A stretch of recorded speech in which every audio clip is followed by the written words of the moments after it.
ప్రపంచం ఎన్నో వింతలు, విడ్డూరాలు, అద్భుతాలకు నిలయం. ఎన్నో విశేషాలు, మరెన్నో మిస్టరీలకు కేర్ ఆఫ్ అడ్రస్.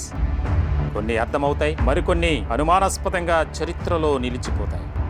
అలాంటి మిస్టీరియస్ ప్రాంతాలలో ఒకటి బెర్ముడా ట్రయాంగిల్. ఇది ఓ నిగూఢ ప్రాంతం. తనపై ఎగిరే విమానాలను అమాంతం మింగేస్తోంది.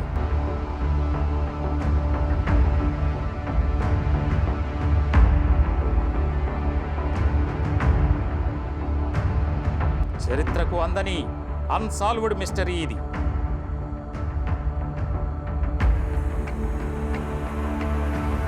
ఈ రహస్యాల గురించి తెలుసుకోవాలనుకుంటే చూడండి అనగనగా ఓ రహస్యం. Welcome to number 1 news. This is Shravani. ప్రపంచంలో ఎన్నో వింతలు, విడ్డూరాలు, అద్భుతాలు దాగి ఉన్నాయి. కొన్ని వింతలు మానవ మేధస్సుకు ఒక సవాల్గా మారాయి. సైన్స్ టెక్నాలజీ ఎంతగా డెవలప్ అయినా అనేక వింతలకు మూల కారణాలను కనుగొనలేకపోయింది. అవి కాలగర్భంలో నిగూఢంగా, అన్సాల్వ్డ్గా ఒక ప్రశ్నలా మిగిలిపోతాయి. అలాంటి ఓ అద్భుత వింతను ఈరోజు మన నెంబర్ 1 ఛానల్ ప్రేక్షకులకు అందించబోతున్నాం. Bermuda triangle. ఇది వాయువ్య అట్లాంటిక్ మహాసముద్రంలో ఉన్న ఓ ప్రాంతం. దీని అంతు తేలని వ్యవహారంతో ఆ ప్రాంతాన్ని డెవిల్స్ ట్రయాంగిల్ అని పిలుచుకుంటారు. అనేక ఏళ్లుగా ఈ ప్రదేశం మీదుగా ఎగిరే విమానాలు, ఆ భాగంలో ప్రయాణించే నౌకలు అనుమానాస్పద రీతిలో అదృశ్యం అవుతున్నాయి. అందుకే ఇది ప్రమాదకరమైన ప్రదేశంగా ముద్ర వేసి ఆ ప్రాంతానికి వెళ్లేందుకు వెనుకడుగు వేస్తారు. ఇక్కడ జరిగిన సంఘటనల గురించి అనేక కథలు, కథనాలు, సిద్ధాంతాలు, ఊహలు ప్రచారంలో ఉన్నాయి.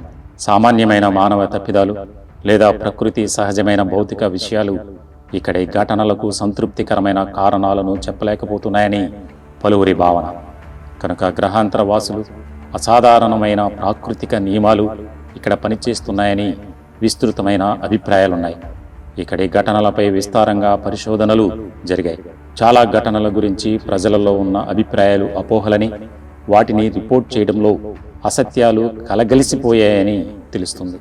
అయినా కానీ ఇతర ప్రాంతాల్లో జరిగే ఇటువంటి ప్రమాదాలు లేదా ఘటనలతో పోలిస్తే ఇక్కడ జరిగినవి కొంత భిన్నంగా ఉన్నాయని, వీటికి సరైన వివరణలు లభించడం లేదని వివిధ నివేదికలలో పేర్కొనబడ్డాయి. బెర్ముడా త్రికోణంగా ఇది ప్రాచుర్యంలోకి వచ్చినా అసల్లో ఇది ఖచ్చితంగా ఒక త్రికోణం కాదు. సువిశాల సముద్రంలో కొంత పెద్ద భాగం. ఒక్కొక్క రచయిత ఈ త్రికోణాన్ని వివిధ హద్దులతో చూపారు. కొందరి ప్రకారం ఇది ఫ్లోరిడా జలసంధి, బహామా దీవులు, మొత్తం కరీబియన్ దీవి, అజోరెస్ తూర్పు భాగాన ఉన్న అట్లాంటిక్ సముద్రం, వీటి మధ్య ట్రెపిజాయిడ్ ఆకారంలో విస్తరించిన ప్రదేశమే బెర్ముడా త్రికోణం. మరికొందరు పరిశీలకులు, రచయితలు పైన చెప్పిన భాగాలను మెక్సికో సింధు శాఖను కూడా ఈ త్రికోణంలో కలిపి చెబుతారు. ఎక్కువ రచనలలో ఉన్న త్రికోణం శీర్షాలు సుమారుగా ఫ్లోరిడా అట్లాంటిక్ తీరము, సాన్ యువాన్, పోర్టోరికో, అట్లాంటిక్ సముద్రం మధ్యలో ఉన్న బెర్ముడా దీవి.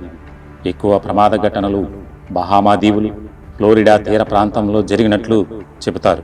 ఈ ప్రాంతంలో ఓడలు, విమానాలు బాగా రద్దీగా తిరిగే ప్రాంతం.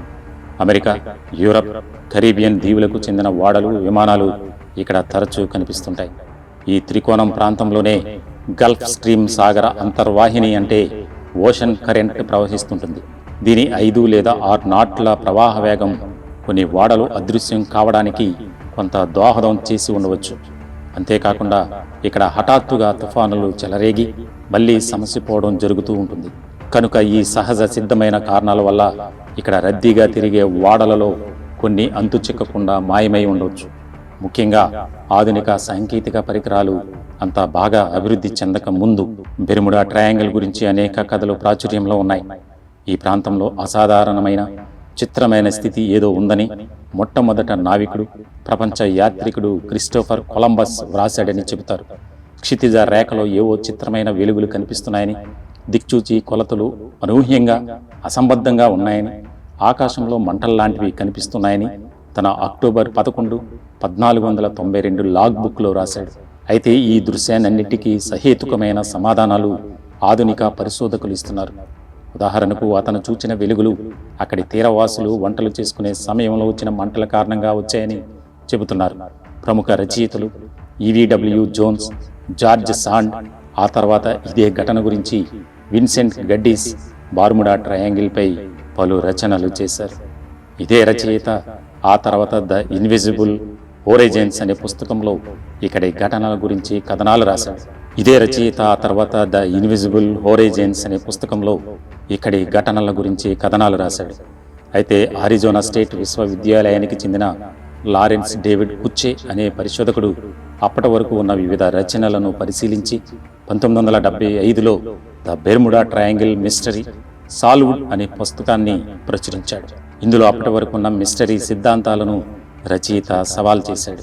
అతని పరిశీలన ప్రకారం ఈ బెర్ముడా ట్రయాంగిల్ ప్రాంతంలో జరిగినవని చెబుతున్న అదృశ్య ఘటనలు చాలా వరకు అతిశయోక్తులతోనూ లేదా అసంపూర్ణ పరిశోధనతోనూ లేదా అస్పష్ట సమాచారంతోనూ తెలపబడ్డాయని వివరించాడు. తుఫాన్లు తరచు వచ్చే ఇలాంటి ఇతర రద్దీ రవాణా సముద్ర ప్రాంతాలలో జరిగే ఘటనలతో పోలిస్తే ఇక్కడ జరిగినవి ఎక్కువేమీ కాదని కొట్టిపారేశాడు. బెర్ముడా ట్రయాంగిల్కు సంబంధించిన మిస్టరీ కేవలం కల్పన, అపోహలు, నిర్హేతుక భావాలు, సంచలనాత్మక ధోరణి కారణంగా కొందరు రచయితలు అవాచితంగా గాని లేదా ఉద్దేశపూర్వకంగా గాని ఇది ఒక పెద్ద మిస్టరీ అనే అభిప్రాయాన్ని పెంచి పోషించారు అని లారెన్స్ డేవిడ్ తేల్చేశాడు. సాధారణంగా పత్రికలు, పుస్తకాలు అధికంగా సంచలనం కలిగించే విషయాలపై మొగ్గు చూపుతాయని, అందువలనే బెర్ముడా ట్రయాంగిల్ రచయితలు తీరికగా చేసిన అసాధారణ అభూత కల్పనలకు ఇంత ప్రాచుర్యం లభించిందని పలు విమర్శకుల అభిప్రాయం. ప్రసిద్ధ హేతువాద పరిశోధకులు ఎర్నెస్ట్ ట్రావెస్, బ్యారీ సింగిల్ వంటి హేతువాద పరిశోధకులు కూడా ఈ అభిప్రాయాన్నే వెల్లిబుచ్చారు. ఇప్పుడు ఎంతో టెక్నాలజీ ఉంది, సైన్స్ ఎంతో అభివృద్ధి చెందింది, అయినా ఈ బెర్ముడా ట్రయాంగిల్ రహస్యాన్ని ఛేదించలేకపోయింది. ఈ అధునాతన ప్రపంచం తన సాంకేతిక పరిజ్ఞానంతో బెర్ముడా రహస్యాన్ని కనుగొనడంలో విఫలమై ఈ మిస్టరీస్ ట్రయాంగిల్ను ఏ యాంగిల్లో కూడా ఛేదించలేక దూరంగా ఉంటుంది. మొత్తం మీద ఇప్పటికీ బెర్ముడా ట్రయాంగిల్ అన్సాల్వ్డ్ మిస్టరీగా మిగిలిపోయింది. ఇలాంటి మరిన్ని వింతలు, అద్భుతాలు, విశేషాల కోసం చూస్తూనే ఉండండి నెంబర్ 1 న్యూస్.